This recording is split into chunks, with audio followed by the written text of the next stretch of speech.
guys, Racing Joey's High, and here's an update to iRacing Season 4 build of 2016. You can see I'm driving. Probably the biggest feature of this new build was a released track, which everyone will pretty much recognize if you follow any of this kind of racing, which is Circuit de la Sarthe or Le Mans. Le Mans? Lemons? Le Mans? I don't know, something like that. Pick your own variation. Oui. I don't know. But yeah, quite a few changes. You know, the HPD, this car here, the Aston Martin DBR9 GT1 has updated aero config for this track. Same with the HPD and the Corvette GT1. You can see just how stunning the detail is in this version of the track, which I think iRacing right now probably has the most accurate version of this track out there due to it being laser scanned, and all the other games I've tried on aren't laser scanned or are a mod, which aren't laser scanned or 100% correct. But not bad at all. Here there's an update to the lollipop guy, which I'm pretty much showing here. You'll see it when I drive the 4GT, but again, just looking at the scenery is what I'm doing here. You just take a moment to let that sink in how well done it is, even though iRacing does not have the world's most refined graphic engine, which, who gives a crap, really? I mean, yeah. Now, if you do care about visuals and you're running virtual reality like Oculus Rift, well, now HTC Vive is supported, as well as OpenVR, something like that. And anti-aliasing now available for those headsets, meaning it's not going to be as, well, jaggy. Here's just me driving the car. Go ahead and listen to it. Alright, no sounds changed with the car. I don't know why I'm bothering with that, but again, look at the scenery. And if you want to go ahead and pause the video, you can, and look at the release notes that I'm showing here on the side.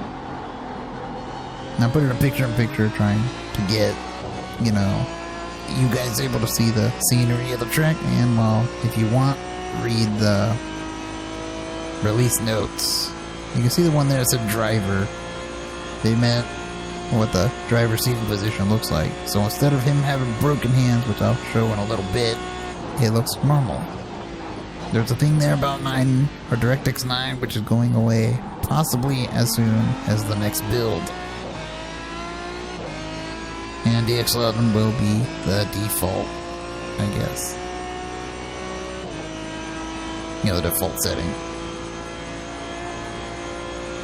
There's going to be a surprise here on the 13th of September, I believe. I don't know what it is. People are speculating a whole number of things.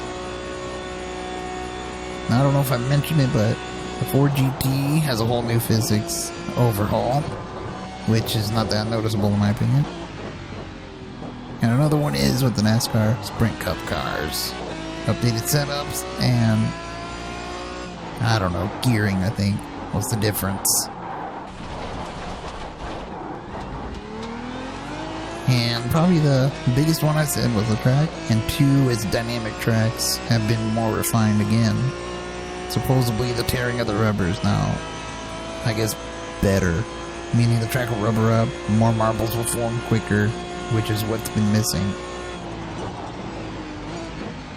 So I don't know if you can see some of these clips on the in-car if you saw them already or not, but the reflections have been refined.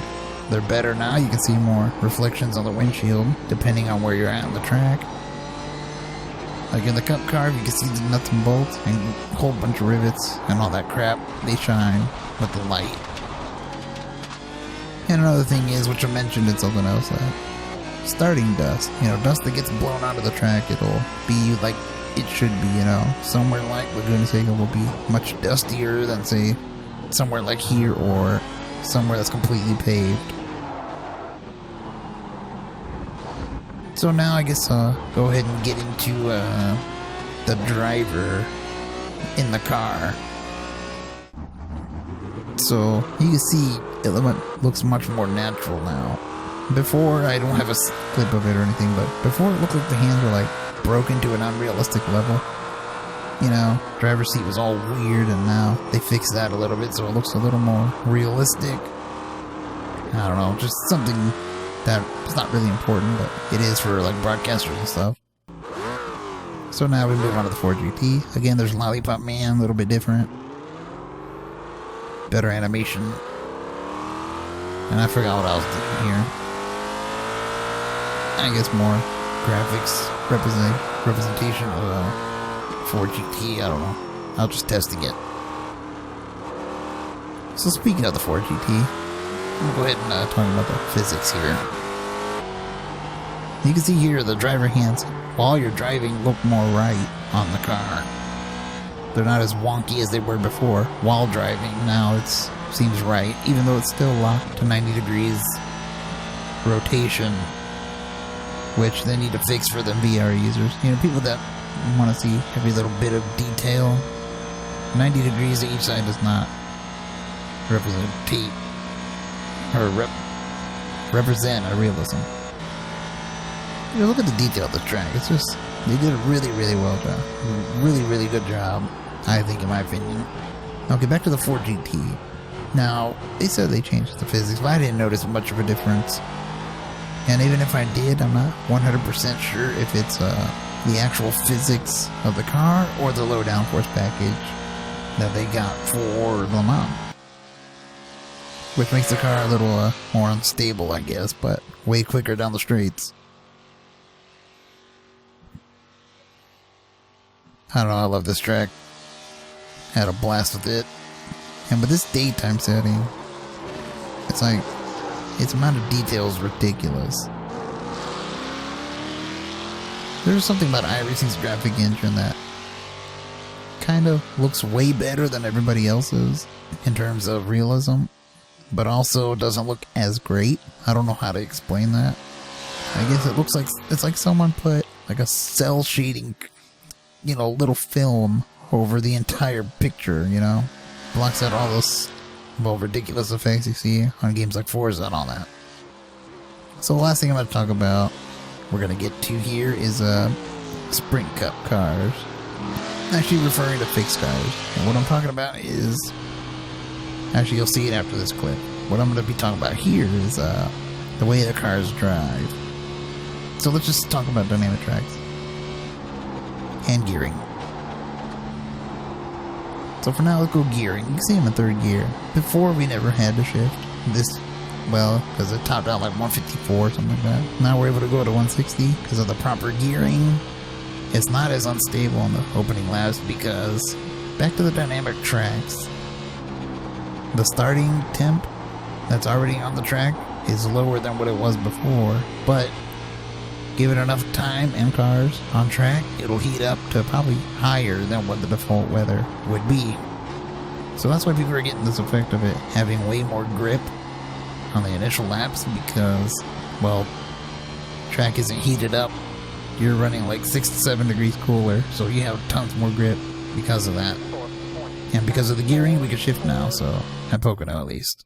Now what I'm showing here is for the fixed series, some cars will have brake bias adjustments, which I adjusted there from 65 to 64, which you could never do before.